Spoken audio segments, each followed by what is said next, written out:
Since the inception of Riverside, the process of observing peers and giving feedback has been a primary and integral part of the teacher's professional development.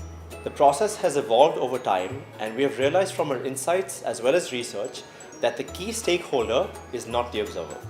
Thus, in our new avatar of what we call the teacher-driven observation, the ownership and accountability of becoming a better teacher shifts to the teacher who is being observed. The key aspect of this shift is that teachers choose a specific part of their practice where they want inputs on, and the observer comes into the classroom as a data collector and not as an evaluator. Thus, there is no need for the teacher to be an expert in the subject matter anymore, and we use technology to facilitate this process by using the Google Forms software to collect and collate the data. The teacher articulates a focus question based on self-reflection and awareness of their own practice. The focus question is decided as per common themes outlined by three key aspects: practice, presence, and preparedness. It is shared with the observer during a discussion to define the context of the observation and how the data is to be collected. The lesson plan is also discussed in this meeting, as well as logistical details such as the timing of the session, where will the session be taking place, and where to meet after the session. The observer comes into the classroom not to answer the focus question, but to collect data that can be used to understand and improve the practice of the teacher.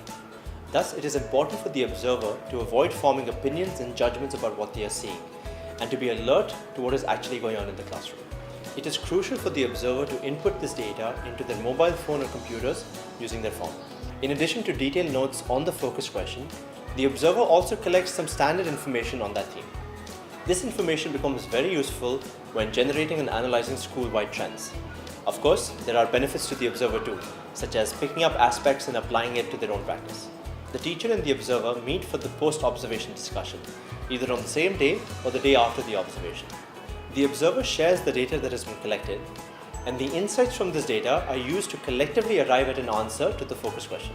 The absence of fear of judgments or evaluations of the teacher's performance creates a comfortable environment for this discussion. Since the analysis is based on real-time data collected in the classroom, it is easy for the teacher to apply these insights to their practice immediately.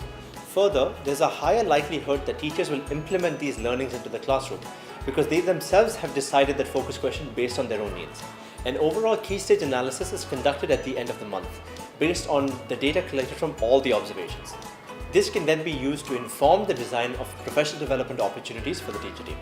In essence, the process of teacher-driven observation gives teachers the independence of taking ownership of continuously improving their practice, while providing a structure that ensures genuine collaboration and builds trust throughout the team.